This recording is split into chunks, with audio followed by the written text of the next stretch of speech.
이 아침 저와 여러분들의 기도의 삶을 점검해 보는 한 말씀을 먼저 드리기를 원합니다. 여러분은 기도가 우리의 삶 속에서 참으로 잘 이루어지고 있습니까? 이런 말씀이 기억이 납니다. 기도란 성령의 향기를 호흡하는 것이다. 그렇게 말씀하셨습니다. 풀이하면 정말 내가 우리 하나님과 우리 주님과 교제가 이루어지는 기도가 정말 삶 속에 잘 응하고 있는가? 그 말의 의미는 이런 것입니다. 성령을 통하여 예수의 품성이 우리 영혼의 성소 안으로 날마다 피어나고 있는가? 그것이 바로 기도의 정의입니다.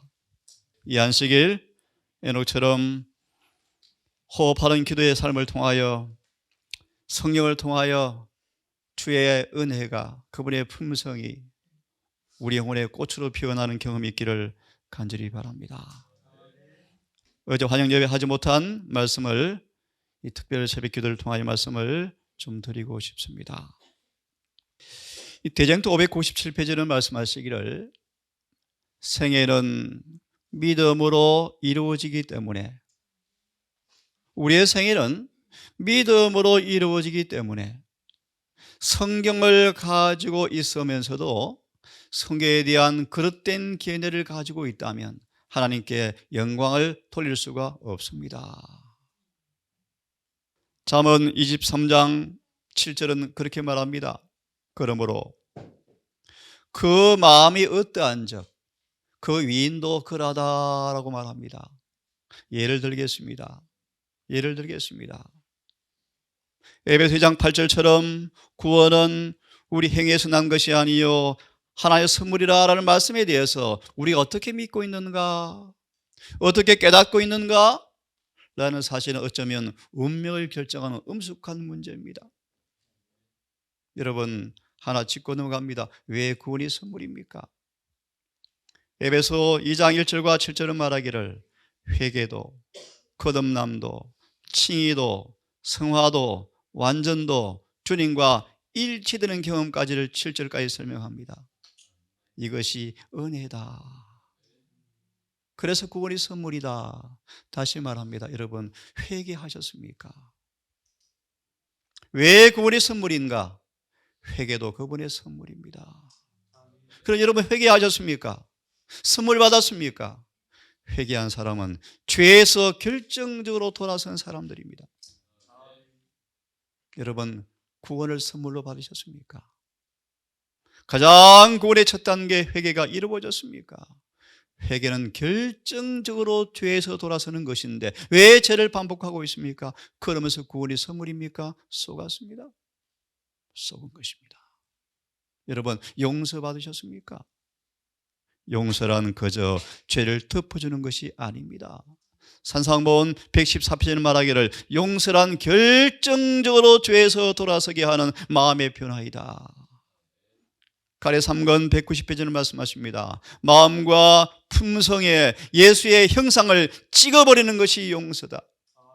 고전 2장 16절을 인용하시면서 용서받은 사람들은 그들의 마음이 예수의 마음과 일치되어집니다. 여러분, 다시 마무리합니다. 여러분, 진리에 대한 어떤 이해와 깨달음이 우리의 생애를 구성하기 때문에 성령을 올바르게 깨닫고 경험하는 것은 구원에 직결되어 있다는 사실을 인지하기를 바랍니다.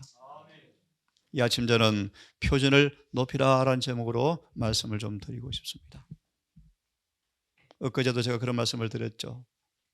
정말 재림 성도가 진리가 빈약합니다. 너무나 막연하고 너무나 빈약하고 박약한 근거에 마치 주님이 오시면 우리를 하늘에 데려가실 걸, 내가 지금 죽으면 의인의 부활에 참여할 걸, 그 추측은 우리를 멸망시킬 것입니다. 분명한 구원의 확신을 경험하셔야 합니다. 이 아침 표준을 높이라 라는 말씀을 드리려고 합니다. 바울은 그렇게 고백했습니다. 내가 예수님 안에서 참말을 하고 거짓말을 하지 아니하기 원한다. 참말을 하고 싶다. 참말. 많은 사람처럼 진리를 혼잡하게 하고 변개하지 아니하고 예수 안에서 진리의 말을 말하기를 그는 원했습니다. 왜냐하면 모든 사람이 구원받게 하기 위함이었습니다. 저도 이 아침 이런 동일한 부담으로 말씀을 드리기를 원합니다. 다른 복음은 없습니다. 사도행전 5장 11절은 주석하기를 오직 복음은 하나밖에 없습니다. 이 다른 복음을 전하면 저주를 받을지어다. 사도행전은 그렇게 말씀하십니다. 바울은 너무나 엄숙하게 말씀하셨습니다. 저주를 받을지어다. 다른 복음은 없습니다. 그러므로 바울은 갈라디아 교회에게 말하기를 내가 너희들의 마음을 기쁘게 하려고 서지 않는다. 너희에게 정말 예수께로부터 받은 참 계시의 말씀을 그대로 선포하기를 바울은 원했습니다. 슬프게도 갈라디아 사람들은 사도 바울이 가르친 복음을 싫어했습니다. 성경을 보시면 바울이 선교를 떠나자마자 온 갈라디아 교회가 배도해 버렸습니다. 배도. 슬프게도 제 개인의 말씀에 대한 이해를 통해 바라볼 때 이 남은 교회가 그런 길을 지금 걸어가고 있습니다.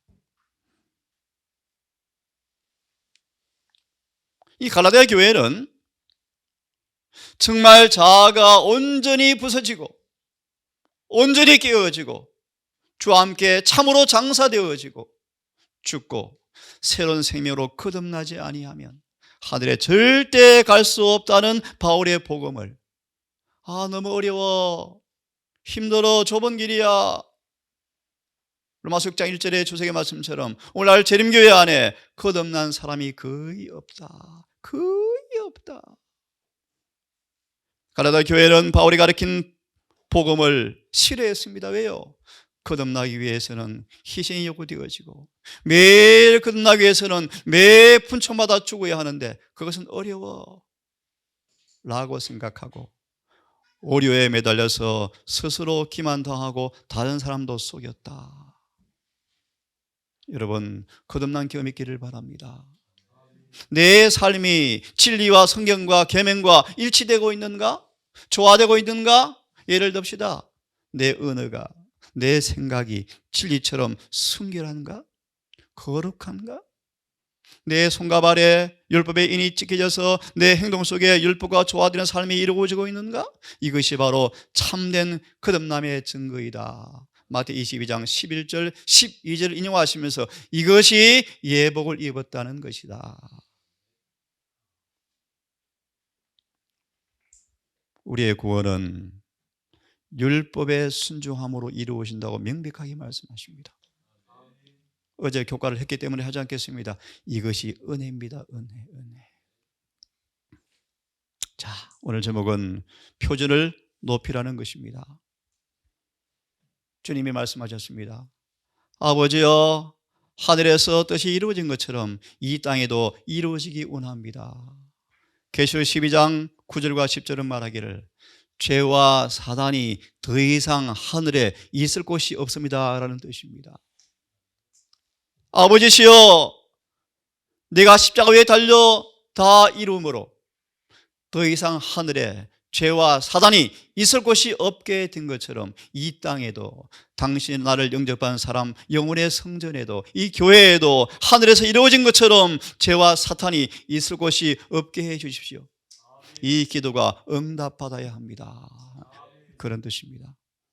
이 기도는 매일의 삶 속에서 이루어져야 합니다. 이것이 거룩한 복음의 과학인데 잘 들으십시오. 복음이 가르치는 표준 윤리는 하나밖에 없습니다.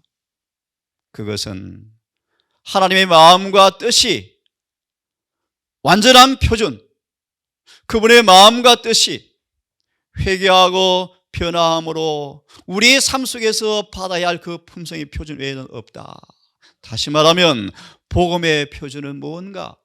이 땅에 인간으로 사시면서 나타난 예수의 마음과 그분의 뜻이 우리 삶 속에서 회개하고 변화받은 사람 속에서 이루어질 그것이 바로 복음의 표준이다. 주님은 예수를 영접하는 사람들에게서 이 일이 은혜로 말미암아 가능한 사실을 저와 여러분 이 교회를 통해서 이루어지기를 그분이 원하십니다. 오늘은 표준을 높이라. 여러분, 영원한 복음 그렇게 정의합니다. 영원은 불변이다. 예, 사전적 의미 동의합니다. 하지만 그걸 넘어서서 잘 들으십시오. 영원한 복음이 뭔가 첨부하면 그것은 아브라함이 받은 복음과 똑같은 복음이다. 그래서 영원한 복음이다. 아담과 하와가 타락한 다음 죄와 사단의 포로가 되었지만 창세기 3장 15절을 통하여 영원한 복음을 통하여 아담과 하와는 즉시로 구원받은 그 복음과 똑같은 복음이다. 풀이하면 영원한 복음은 그 복음을 경험하는 사람들에게서 사단이 죄를 짓게 하는 권세를 박살내는 기별이다. 다시 말하면 예수를 진정으로 영접하면 죄를 질 수 없게 하는 능력이 복음의 능력이다. 풀이하면 이 복음은 율법을 순종하게 만들어서 이 복음은 율법을 순종하게 만들어서 그들의 품성을 거룩한 모습을 닮을 수 있게 하기 때문에 영원한 복음이다. 여러분, 그러므로 구원의 조건은 똑같습니다. 구원의 조건은 언제나 똑같다. 율법을 온전히 순종하는 사람만 구원받는다. 이 조건은 히브리 8장 5절 13절 온전한 순종 구원의 조건은 창세 때나 지금이나 똑같다. 그러므로 여러분 복음을 경험하셔야 합니다. 왜 오늘날 교회의 표준이 낮아졌습니까? 회개도 없는 사람을 침례를 주고 장로 안수를 줍니다. 왜 그렇습니까? 왜 목사가 되어집니까? 왜 선교사가 되어집니까? 율법에 대한 그 거룩한 속성과 영속성에 대한 의무에 대한 그릇된 개념 때문에 예를 들까요? 남은 교회 다른 복음이 교회를 점령해버린 연고로 온 재림 성도의 삶 속에서 안식일이 무너져가고 있죠. 안식일은 목숨보다 강하게 지켜져야 할 거룩한 계명입니다. 타협할 수가 없습니다. 안식일은 신성하게 지켜져야 합니다. 안식일의 거룩한 시간 속에서 세속이 절대로 끼어들지 못하도록 우리는 지켜야 합니다. 동사는 직원에도 안식일 환송 예배 드리고 합니다. 이유가 있습니다. 안식일은 정말 거룩한 날입니다. 여러분 돌아옵니다. 이런 율법에 대한 개념 때문에 회개가 뭔가 성화가 뭔가에 대한 거짓말이 들어왔다. 이것이 교회의 경건의 표준이 낮아진 연고이다. 이것이 신앙 부흥 가운데 성령의 결핍의 원인이 바로 이것이다. 율법이 얼마나 거룩한지 얼마나 신성한지 다시 당부합니다. 여러분 금요일 적어도 오후는 철저하게 안식일을 준비하는 시간으로 보내기를 간절히 바랍니다. 이것이 성경의 말씀입니다. 여러분 왜 안식일은 그렇게 거룩한 날이기 때문입니다. 여러분 어제 말씀을 드렸죠. 사단은 하나님께서 모세를 일으켜서 이스라엘을 구원할 것을 알고 어린 모세를 죽이려고 법령을 만들었지 않습니까? 다 죽이라 그만큼 하고요. 드디어 모세가 자랐습니다. 드디어 준비가 되었습니다. 하나님께서 이스라엘 사람을 출애굽시킬 때가 된 사실을 마귀는 예언을 연구하면서 알고 잘 들어보세요. 점점 애굽의 형편을 안식일을 지키기 어려운 여건으로 자꾸 만들어갔대요. 그런 그들에게 모세를 통해 선포한 기별이 뭔지 아십니까? 출애굽의 조건으로 안식일 준수를 명령했습니다. 잘 들어보세요. 이게 마지막 기별과 똑같은 패턴입니다. 여러분. 그러자 백성들이 짜증이 났어요. 목사님, 모세 목사님 어떻게 그렇게 살아요? 그렇게 고지고대로 다시 퇴근인데요. 요즘 일몰이 5시 24분입니다. 동사는 30분 전에 모입니다. 그게 예언신의 원칙입니다. 일몰 전에 묘고에서 안식일이 오는 걸 보고서 예배를 시작하라. 퇴근 시간이 다 하신데 어떻게 합니까? 예. 우리는 먼저 그분께 순종해야 합니다. 교회에 활기가 없습니까? 저를 포함해서 이렇게 경고합니다. 복음을 전하는 목사들이 표준이 먼지에 낮아져 버렸다. 오늘날 교회는 정말 위험한 시대입니다. 옛날 어르신들의 말 들어보면 이 교회가 참 경건했대요. 요즘은 경박해, 교회가 경박해. 세속의 물결이 자꾸 들어가세요. 방송도 보면 세상 방송 모방하기에 바빠요. 이것은 큰 기만이다. 하나님은 우리에게 진리를 가진 우리에게 위험과 잘못에 눈먼 우리에게 잘 들어보십시오. 복음의 표준에 완전히 미달되어 있음에도 불구하고 그들은 여전히 만족해하고 살아가고 있다. 저도 개인적으로 경건한 두려움이 있습니다. 늦은 비가 오면 내가 받을까? 이 동산에 몇 명이나 늦은 비 받을 수 있을까? 오늘 죽으면 의인의 부활에 참여할 수 있을까? 하늘에 계류된 소송 영장 앞에 심사가 이루어질 때 심판을 견디고 통과할 품성이 이루어지고 있는가? 이 질문을 솔직하게 정직하게 하기를 간절히 바랍니다. 다윗은 참으로 은혜를 많이 받은 사람이었습니다. 하지만 그는 죄를 지었습니다. 하나님께 욕을 돌렸습니다. 잘 들으십시오. 오늘 많은 장로님, 목회자들 같은 사람들이 올바른 품성의 모범이 안 되어지므로 이것이 많은 백성들의 표준을 낮춘다. 목사님도 그러는데요. 진리는 그러하지만 현실은 그렇지 않는데 어떡합니까? 예, 경건의 표준은 낮추어지고 사람들의 마음속에 죄에 대한 증오심은 둔화되어지고 다른 한편으로 서로 사랑하지도 않고 진심으로 공경도 없이 괴담하게 범죄할 구실을 주고 있는 것이 지금 교회의 형편이다. 다윗처럼. 그런데 들어보세요. 다윗은 이런 사람이었습니다. 진지하고 열렬한 사람이었습니다. 정말 고귀한 품성의 사람이었습니다. 다른 사람과 현저한 대조를 이룬 사람이었습니다. 우상 숭배를 혐오했고 주변 국가의 유혹에 빠지지 않도록 열성적으로 백성들을 치리하는 왕이었습니다. 그는 사람들에게 사랑과 존경을 받은 사람이었습니다. 이런 다윗이 범죄했습니다. 주님이 그를 이렇게 평가합니다. 마음이 합한 사람이었었지만 마음이 합한 자라고 불렀던 것은 그가 넘어지고 자빠지고 실수할 사람이지만 하나님께서 그를 마음이 합한 자라고 불렀다. 천만의 만만의 말씀이요. 하나님의 말씀대로 살았을 때만 주님께서 합한 자라고 말씀하셨다. 그분을 떠나 범죄했을 때는 여기 인용되지 못했지만 하나님은 그가 원수라고 명하셨다. 원수, 내 원수가 되었다. 하나님은 한 번도 우리의 죄를 정당화시키지 않으신다. 그러므로요, 이 구약시대에 제시가 된 위대한 의의 표준은 지금 똑같습니다. 예를 들어볼까요? 예를 들어볼까요, 여러분?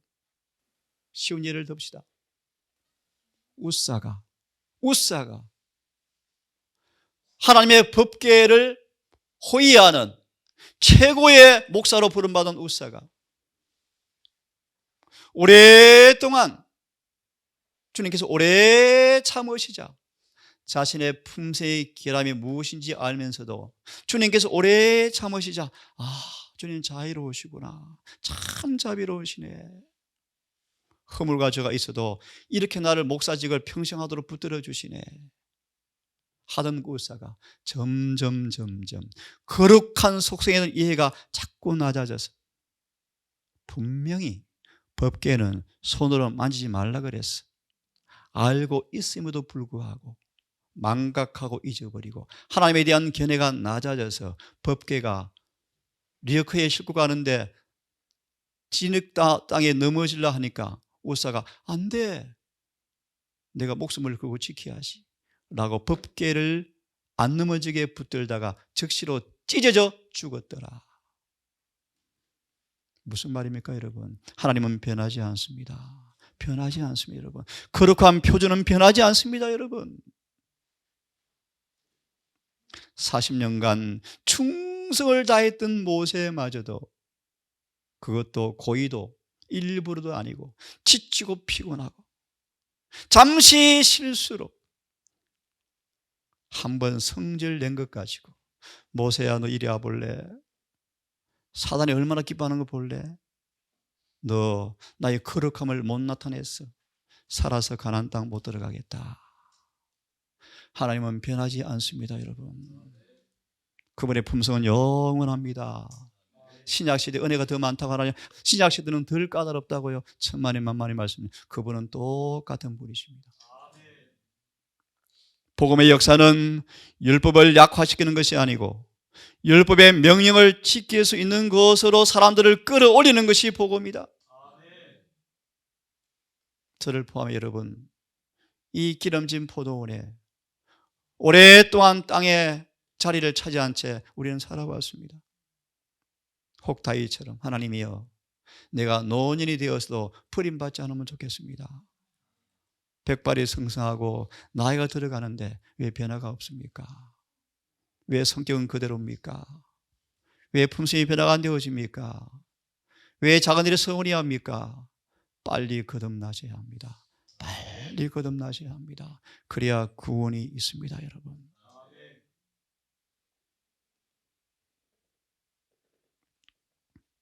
주님의 희생은 완전했습니다. 더 이상 희생이 필요 없습니다. 속죄의 조건은 완벽했습니다. 우리의 죄를 위한 그분의 값은 완전히 지불되었고 우리를 위한 의의 예복은 완전히 만들어졌습니다. 그것처럼 주의 희생이 완전했던 것처럼 죄의 더러움에서 회복되는 것도 완전해야 한다. 완전해야 한다. 완전은 너무너무 아름다운 복음이에요. 하나님은 하나의 악행도 단 하나의 죄도 면제해 주지 않는다. 어떠한 무리도 율법의 정죄 앞에서 벗어날 수 없고 오직 복음의 윤리는 우리 삶 속에 품성이 완전해졌는가? 라로만 인정해 줄 것이다. 이런 성경과 정언을 좀 정말 잘 보면 좋겠어요. 성경은 명확합니다 여러분. 명확합니다 여러분. 하나 팁을 드리면요, 성경은 오직 성경 되기 위해서 예내신이 너무너무 필요해요. 예내신이 없으니까요 성경을 자기 마음대로 해석해. 자기 마음대로. 여러분 성경을 연구하십시오. 우리의 표준을 성경과 일치시키셔야 합니다. 진심으로 죄를 회개하고 믿음으로 주님을 의지한 사람들의 죄가 용서받았다라고 책에 기록되어지고 이제 그들이 용서 정도가 아니고 주의 의를 선물로 받아서 의를 칭의와 성화 날마다 심어지고 날마다 길러지는, 날마다 나누어지는 품성을 빌려받는 성령의 변화시키는 은혜를 통해서 의에 참여하여 용서받고 칭의와 성화 심겨지고 이런 비를 통해서 길러져서 그 의가 우리 안에 꽉 차서 내 삶이 주의 품성과 율법과 일치되는 것이 나타날 때 예내시는 아첨하지 않습니다. 정확합니다. 죄는 도말되고 영생을 받기 합당하다라고 선고가 내릴 것이다. 이들을 가리켜서 이사야 43장 25절을 인용합니다. 이 구절을 오해하고 이 교회를 떠난 분이 계시지 않습니까? 지금 예수를 믿는 적시로 죄가 토말되는 것인데 무슨 조사심판이 있냐고 성경을 한참 모르는 무식한 사람들이에요. 우리의 죄는 성소정결, 조사심판이 끝날 때 이루어지는 것입니다. 여러분, 명백합니다. 용서받고 의에 참여하여 율법과 일치되는 것을 판명된 것을 성경은 말하기를 계시록 3장 3절 5절 이와 같이 이기는 사람들은 흰 옷을 입을 것이요. 잘 들으십시오. 생명책에서 이름을 흐리지 않고 반드시 아버지와 천사 앞에서 시인하겠다. 많은 재림교인들이 심판을 통과하지 못할 거예요, 여러분. 왜요? 예복을 입지 않고 있기 때문입니다. 아버지 앞에서 부인당할 것입니다. 아버지, 내가 저들을 모르겠습니다. 표준을 높이라. 우리는 임박한 주의 재림을 고대하고 있죠. 이 동산에 우리의 삶 속에 성령이 충만히 부어지면 빨리 좋겠어요. 주님이 속히 오시면 정말 좋겠어요. 우리는 임박한 재림을 고대하고 있습니까? 사업이 있습니다. 사업이 있습니다. 기별이 있습니다. 하나님 만나기를 준비하십시오. 사업이 있습니다. 그러려면 표준을 높여야 합니다. 사업이 있습니다. 우리의 삶을 셋째 천사의 기별과 일치되어야 합니다. 오늘 설교 주제입니다. 주님이 속히 오실 것을 저는 믿습니다. 사업이 있습니다. 그분 만날 준비를 하셔야 합니다. 그러려면 셋째 천사의 기별, 하나님의 계명과 예수 믿음이 선포되어서 이 말씀에 일치되는 삶이 우리 삶 속에서 이루어져야 합니다. 이것이 우리의 표준입니다. 예수를 만날 사람의 표준, 셋째 천사의 기별에 삶 일치된 표준. 사업이 뭔가? 예를 듭니다. 참고로 계시록 3장 1절과 6절까지를 가리켜서 예레신에서는 마지막 재림교회에 주시는 기별로 말씀하십니다. 사덕에 편지하라. 내가 살았다는 이름은 가지고 있지만 실상은 죽은 자다. 예레신에 그렇게 말합니다. 재림교회 농명책에 기록된 대다수가 실상은 죽은 자다. 그런데 사람들은 구원을 인간의 방식으로 정의하여 사람들을 속이고 있다. 그것은 거짓된 표준이다. 하지만 다 살았다 하라 죽은 자이지만 그 중에 옷을 더럽히지 않고 살아있는 사람들이 몇 명이 있다. 그들은 보니까 흰 옷을 입고 있는데 주님과 함께 동행하고 있는데 그들이 바로 합당한 사람들이라. 이런 사람처럼 이기는 사람들은 흰 옷을 차려입을 것이요. 그들의 이름을 아버지 앞에 천사 앞에서 인정해 주겠다. 귀가 있는 사람들은 이 말씀을 정말 들었으면 좋겠다 라고 말씀하고 있습니다. 이들이 어떤 사람입니까? 사덕에 이 충실한 몇 명에 누가 끼일 것인가? 누가 이 수 안에 들었는가? 그들의 흰 품성이 옷을 더럽히지 않았다고 주께서 말씀하신 몇 명으로부터 우리가 교훈을 배웠으면 참 좋겠다. 교인이면 더 하늘에 갑니까? 침례받으면 하늘에 갑니까? 천만의 말씀요. 침례를 받고 교회 농명책에 기록되어 있고 어떤 부서를 열심으로 한다 할지라도 하늘 생명책 이름이 남아있지 아니하면 구원이 없습니다. 이들은 이런 사람이었습니다. 그들은 세상을 사랑하지 않았습니다. 자랑하지 않았습니다.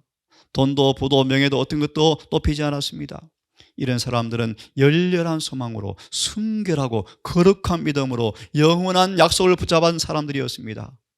사덕의 이 몇 명의 사람들은 예수처럼 되는 것이 소망이었습니다.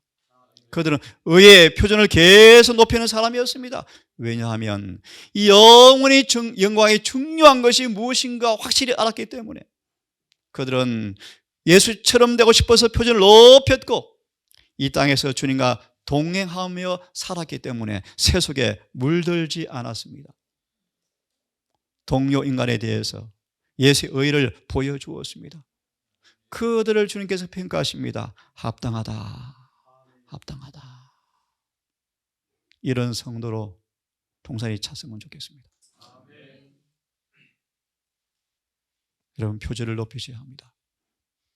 그 표절은 라오디가 교회에 주어졌습니다. 불로 연단한 금을 빨리 사십시오. 흰 옷을 사서 입으십시오. 잘 들으세요? 안약을 사서 발라보십시오. 사서. 이 기별이 흔들림을 유발시켰는데 왜 그런가? 큰일 났구나. 아직 구원이 없네 라고 깨닫게 되어지자 흔들림이 와야 합니다. 이 솔직한 증언을 통하여 흔들림이 와야 합니다. 이 기별은 표절을 높이게 될 것이고 순수한 진리를 쏟아놓는 이 진리가 외쳐져야 합니다. 하지만 많은 사람들은 이 증언을 반대할 텐데, 완전주의. 이런 기별이 선포되어지자, 잘 들어보세요. 라오디게아 교회에 곧바른 기별이 선포되어지자 사람들은 이런 반응을 합니다. 저런 기별을 가리킨 예수님, 우리 왕, 우리 싫어. 그들은 예수의 품성의 아름다움을 시기하였다. 여러분, 참 넌센스예요, 넌센스. 왜 그렇습니까? 예수 앞에 가니까 너무 우리가 불길을 하거든요. 그럼 주님께서 어루만지시는 것이 아니고 뭐합니까? 골수를 찌르거든요. 빨리 회개하라, 빨리 회개하라. 이게 싫은 거예요. 싫은. 그래서 우리 왕 싫어. 예수님은 외식을 폭로하고 그 결과를 보여줌으로 충고하였습니다. 이러한 기별이 그들을 격분하게 만들었습니다. 그들은 예수님을 침묵시킬 수 없는 견책을 받을 때 몹시 화를 냈습니다. 예수께서 항상 주장하시는 높은 의의 표준을 그들은 미워하였습니다. 예수님은 항상 높은 의의 표준을 제시하셨는데 유대인들은 그걸 미워하였다. 그들은 주님의 가르침이 결국에 저의 이기심을 폭로하는 것임을 알고 그를 죽이기로 결심한 것처럼 남은 교회가 곧바른 기별을 경시하고 있어요. 외쳐지지 않고 있어요. 예수님은 진실하고 경건했습니다. 하지만 유대인들은 그분의 고상한 표절을 미워했답니다. 그들의 온 생애는 이기심을 책망하는 견책이었고 마지막 시험, 곧 순종하면 영생을 얻고 불순종하면 영원한 사망을 당할 시험이 저에게 오자 그들은 예수를 거절해버렸다. 예수 대신에 바라바를 달라고 요청하였다. 기가 막힌 얘기죠. 조금 적용하겠습니다. 예내신의 말씀 보고 많은 재림교인들이 세속의 이익과 영적 이익 앞에 시험이 올 때 세속적 이익을 택하는 것이 이 모습이라고 미리 경고하고 있습니다. 여러분, 오늘날 그분의 기별이 선포되어지거든 오늘날 순종하십시오. 내일 미루지 마셔야 합니다. 함께 읽어보겠습니까? 시작. 주님께서는 모든 사람에게 도덕적으로 완전하기를 요구하신다. 우리는 결코 선천적으로 후천적으로 악으로 기울려는 우리의 성벽에 맞추기 위하여 의의 표준을 낮추어서는 안 된다. 우리는 품성의 불완전이 죄가 된다는 것을 알 필요가 있다. 아멘. 임종을 가까운 한 분에게 계시가 임했습니다. 그대가 자와의 싸움에서 그 결함을 이기지 못하고 죽으면 구원이 일단 물음표입니다. 우리는 품새의 결함을 은혜로 고침받고 죽음을 준비하셔야 합니다. 그게 성경과 정언의 가르침입니다.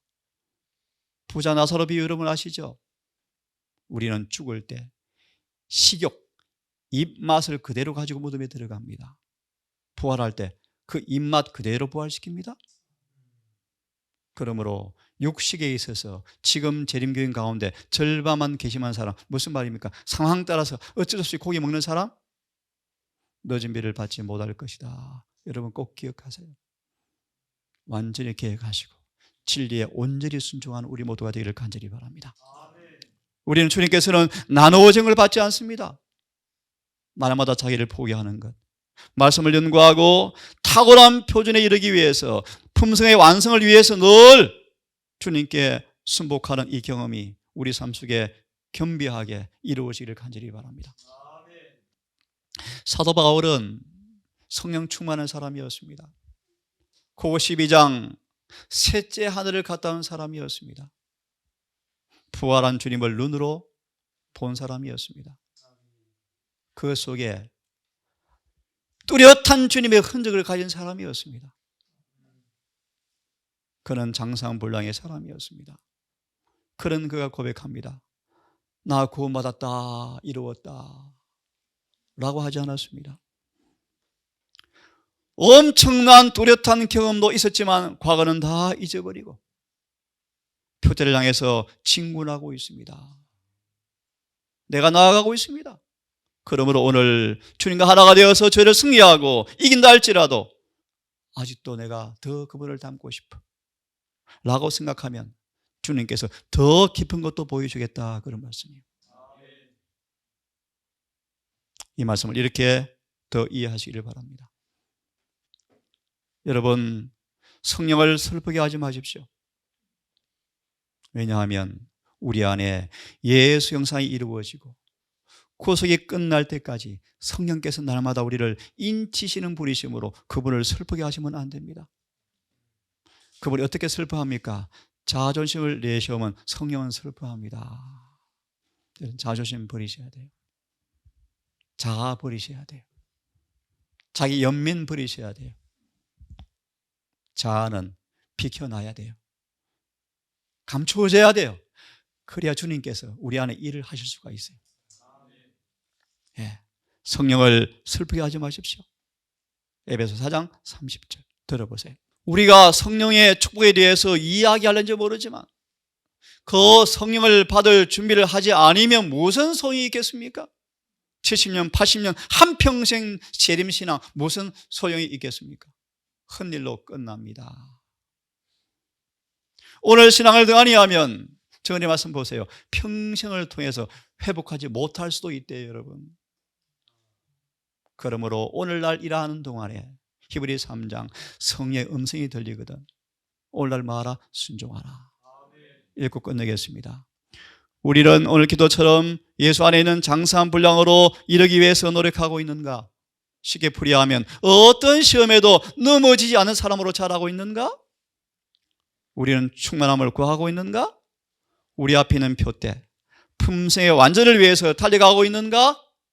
주의 백성들이 이 표대에 다 달았을 때 이마에 인을 받을 것이며 기도하는 천사는 다 이루었다고 선포할 것이며 성령 안에서 성령을 충만히 받았기 때문에 예수 안에서 완전하다고 천사는 선포할 것이다.